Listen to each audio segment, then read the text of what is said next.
Madam నమస్తే. నమస్తే అమ్మా. మేడం సెంటర్లో ఏ పార్టీ గెలవబోతున్నారు? సెంట్రల్లో మోడీ గెలుస్తారు నాన్న. ఎందుకు మోడీ గెలుస్తారు? మోడీ ఒక యుగ పురుషుడు. ఆయనకి సంసార బాధ్యతలు అనేది కాకుండా ప్రపంచమంతా నాదే అన్నట్టు చేస్తాడు. ఆయనకి ప్రజలే ఆయన ఫ్యామిలీ. అందుకని మోడీ అంటే చాలా ఇష్టపడతారు అందరూ. కంపల్సరిగా అత్యధిక మెజారిటీతో మోడీ గెలుస్తారు ఈసారి. మళ్ళీ మూడోసారి ప్రధానమంత్రి అవుతారు. మల్కాజిగిరి కాన్స్టిట్యూన్సీలో ఈటెల రాజేందర్ అన్న అత్యధిక మెజారిటీతో గెలుస్తారు. ఎందుకంటున్నారు మేడం? ఎలాగనంటే రాజేంద్ర అన్నకున్న పేరు ఒకటి, ప్లస్ మోడీ గారికి ఉన్న అభిమానంతో కంపల్సరిగా ఓట్లు వేస్తారు. మల్కాజిగిరిలో ఏ పార్టీ బలం ఎంత? బలం అంటే బీజేపీదే బలం. ఎందుకంటే ఇక్కడ కార్యకర్తలు అందరూ కూడా మోడీ అంటే ఇష్టము.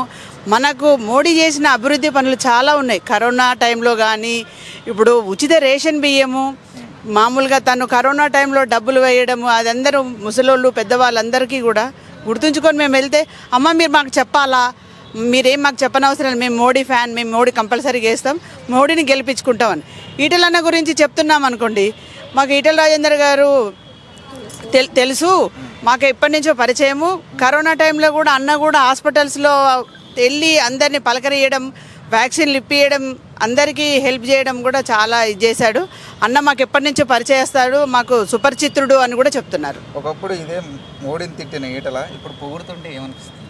పొగుడుతుందంటే ఇగో పార్టీది ఇప్పుడు ఒకరు విమర్శించుకోవడం అది అందరిలో ఉన్న స్వాభిమానం. కాకపోతే తిట్టిండు అని అంటే ఆ టైంలో ఆ విధంగా ఉంది. ఇప్పుడు ఆయనకు మోడీ అంటే ఒక దేవుడు అనేది గుర్తొచ్చింది. కన్న తండ్రి కంటే ఎక్కువ అన్నట్టుగా ఉన్నాడు అన్నట్టు. పోటీ కాంగ్రెస్ బీజేపీ మధ్యన బీఆర్ఎస్ అభ్యర్థి పరిస్థితి ఏంటి? బీఆర్ఎస్ అనేది ఇక్కడ మటుకు అంత ఏరియాలో బీఆర్ఎస్ అయితే లేదు. మా ఉప్పల్ అసెంబ్లీలో ఒక 2-3 డివిజన్లు తప్ప మిగతా ఏరియాలో బీఆర్ఎస్. ఫైనల్గా మీ అభిప్రాయం? నా అభిప్రాయము అత్యధిక మెజారిటీతో ఈటెల రాజేందర్ని గెలిపియడము మా స్వార్థం, అంటే ఏమంటారు, లక్ష్యం ముందుకు తీసుకెళ్ళడం. అత్యధిక మెజారిటీతో తీసుకొచ్చాను. ఇప్పుడు మేము ఇంటింటికి గడప గడప ప్రచారానికి వెళ్తున్నాను.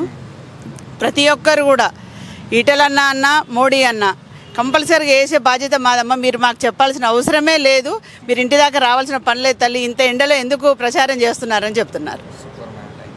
ఓకే, బార్ 400 పార్ ఏవిరా బిడ్డాకి ఇదేనా రావుకాక గదేంది మీరు ఓట్లేనికి పోలే?